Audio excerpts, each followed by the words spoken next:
பாருங்க எவ்வளோ அருமையாக இந்த தவாவிலேயே நம்ம தந்தூரி சிக்கனை செஞ்சுருக்கோம். அதாவது ஹோம் மேட் ஸ்டைலில் எவ்வளோ சூப்பராக வந்திருக்கு பாருங்கள். அருமையாக இருக்குது பாருங்கள்.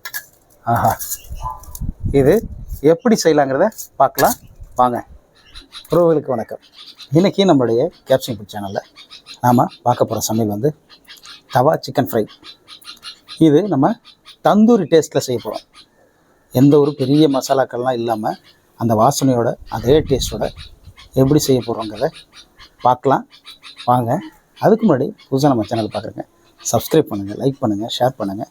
ஹைப் ஆப்ஷன் இருக்குது, அதையும் கொடுங்க. வாங்க இது எப்படி செய்யலாங்கிறது பார்க்கலாம். தோசைகள் நல்லா சுழற்சி.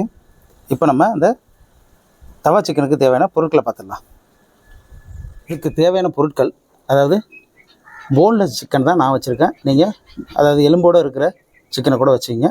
நான் வந்து ஒரு 300 கிராம் தான் எடுத்திருக்கேன். 3 ஸ்பூனு தயிர், 1/4 டீஸ்பூன் கறி மசாலா, கரம் மசாலா இல்லை கறி மசாலா, காஷ்மீரி மிளகாய் தூள். இது வந்து கலருக்காக தான் நம்ம போடுறோம். சும்மா கொஞ்சமாக ஒரு ஒரு ஒரு 1/4 டீஸ்பூனுக்கு குறைய கூட போட்டாலும் பரவாயில்ல. வீட்டு குழம்பு மிளகாய் தூள் தான் நான் பயன்படுத்துகிறேன். இதில் வந்து மல்லி தூள் இருக்கும், மிளகாய் தூளும் இருக்கும். அதனால் 1/2 ஸ்பூன் எடுத்துக்கங்க போதும். இஞ்சி பூண்டு பேஸ்ட்டு 1/2 ஸ்பூனு, தேவையான அளவுக்கு எண்ணெய், தேவையான அளவுக்கு உப்பு. மறுபடியும் இந்த பொருள்லாம் பார்த்துடலாம். சிக்கன், எண்ணெய், உப்பு, தனி மிளகாய்த்தூள், அதாவது காஷ்மீரி மிளகாய்த்தூள், குழம்பு மிளகாய்த்தூள், இஞ்சி பூண்டு பேஸ்ட்டு, கறி மசாலா, தயிர். இந்த சிக்கனை நம்ம மசாலா போட்டு ஒரு 1 மணி நேரம் ஊற வைக்க போகிறோம். அதுக்கு இப்போ நம்ம மசாலா ரெடி பண்ண போகிறோம். இந்தளவுக்கு கலருக்காக காஷ்மீரி மிளகாய்த்தூள், 1/2 ஸ்பூன் வந்து குழம்பு மிளகாய்த்தூள், கறி மசாலா. இது ஏன் நான் கறி மசாலா பயன்படுத்தணும்னு சொல்கிறேன்னா, அதோட வாசனைக்காக தான் சொல்கிறேன். கரம் மசாலா இந்த வாசனை இருக்காது. கரம் மசாலா வேறு ஒரு வாசனையில் இருக்கும், கறி மசாலா வேறு ஒரு வாசனையில் இருக்கும். அதனால தான். அடுத்தது தயிர். நம்ம தண்ணியே கலக்க போகிறதில்ல, அதனால தான் இந்த தயிரோட நம்ம கலந்துக்கிறோம். தண்ணிக்கு பதில் தயிர் தான். அடுத்தது இஞ்சி பூண்டு பேஸ்ட்டு. அவ்வளோதாங்க. இதை அப்படியே நல்லா பிசைஞ்சு விட்டுருக்க வேண்டியதான். சொல்ல மறந்துட்டேன், உப்பு எல்லாம் சேர்த்து நல்லா ஒன்றா பிசைஞ்சிருக்கு. இந்த மாதிரி நம்ம ரெடி பண்ணிட்டோம். இதை ஒரு 1 மணி நேரம் அப்படியே ஊற விட்டுற வேண்டியதாங்க. எண்ணெய் ஊற்றிக்கிறோம். எண்ணெய் சூடாகட்டும். சிக்கன் நல்லா 1 மணி நேரம் ஊறிடுச்சு. இப்போ இந்த சிக்கனை ஒன்று ஒன்றா எடுத்து நம்ம தோசைக்கல்ல அப்படியே ஃப்ரை பண்ண ஆரம்பிக்கலாம். ரொம்ப சுவையாக இருக்குங்க. அதாவது கடைகளில் வாங்கி சாப்பிட்ற தந்தூரி சிக்கனில் சரியாக வேகாது. அது மட்டும் இல்லை, கெமிக்கல் நிறைய போட்டிருப்பாங்க. இதில் அது மாதிரிலாம் எதுவுமே கிடையாது. ரொம்ப வீட்டில் என்ன கிடைக்குதோ அதை வச்சு நம்ம செய்கிறோம். இன்னொன்று, இதில் சில பொருட்கள் என்கிட்ட கையில் இல்லை. அந்த பொருள் வந்து என்னென்னங்கிறத நான் உங்களுக்கு சொல்கிறேன். இந்த சிக்கனில் வந்து நீங்கள் சேர்த்துக்க வேண்டிய ஒரே ஒரு பொருள் மட்டும் சொல்லிடுறேன். கசூரி மேத்தி. அந்த சேர்த்துக்கிட்டிங்கன்னா அப்படி ஒரு வாசனையாக இருக்கும். அது இல்லாமல் நம்ம செய்கிறது நல்ல வாசனையாக இருக்கும். ஆனாலும் கூடுதல் வாசனை கொடுக்கக்கூடியது கசூரி மேத்தி. அந்த கசூரி மேத்தி நீங்கள் பயன்படுத்திங்க. சிக்கன் நல்லா வந்துட்டுருக்கு. அப்படியே நம்ம மீனை பரட்டி போடுற மாதிரி பரட்டி போட வேண்டியதாங்க. அருமையாக இருக்குங்க. இந்த சுவையில் எல்லாருமே மயங்கி போவாங்க. இதை செஞ்சு சாப்பிட்டவங்களுக்கு தான் தெரியும்.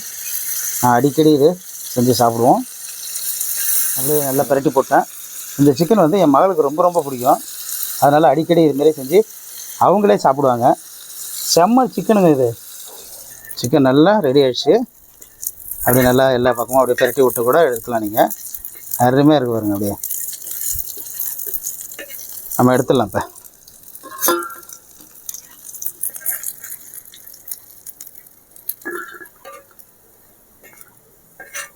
அதேமாதிரி ஒவ்வொரு செட்டாக போட்டு எடுத்துருங்க. இப்போ அடுத்த செட்டை போட்டு எடுக்க போகிறோம்.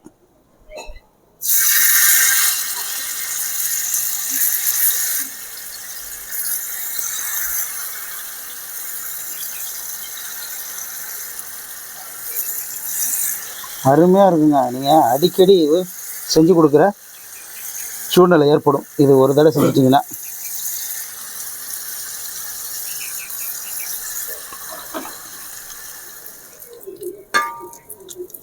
ரெடி ஆகிடுச்சு. இதையும் நம்ம எடுத்துடலாம். அவ்வளோதாங்க, முடிஞ்சிடுச்சு. இறக்கி டேஸ்ட் பார்க்க வேண்டியதான். இந்த சிக்கனை இப்போ நம்ம டேஸ்ட் பண்ணி பார்க்கலாம்.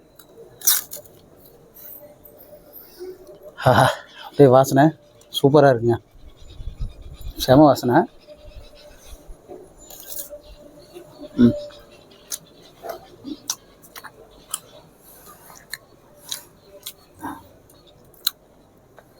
செம்மங்க. நான் டயட்டில் இருக்கேன், அதனால் அதிகமாக என்னால் தின்னு காட்ட முடியல. மற்றபடி செம்மங்க. அது நீங்கள் இது மாதிரிலாம் கடையில் சாப்பிட்டுட்டு என்னடா இந்த மாதிரி நம்ம சாப்பிட முடியலேன்னு நீங்கள் நினைப்பீங்க. ஆனால் நம்ம இருக்கிற ஒரு 4-5 பொருளை மட்டும் வச்சு ஒரே ஒரு குறை இல்லை, இந்த கசூரி மேத்தி இல்லை, கசூரி மேத்தி போட்டு எலுமிச்சம்பழத்தை சாப்பிடும்போது புழிஞ்சு விட்டு சாப்பிடுங்க. வேறு லெவலில் இருக்கும், அல்டிமேட்டாக இருக்குங்க.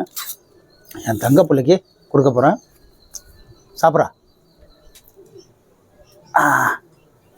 எப்படா இருக்கு? நல்லா இருக்கா? நல்லா இருக்கா? சூப்பராக இருக்கா? அது இந்த அல்டிமேட்டான தவா சிக்கனை நீங்களும் வீட்டில் ட்ரை பண்ணி பாருங்கள். சூப்பராக இருக்கும். இன்னும் 2 பீஸ் கூட சாப்பிட்லாம்.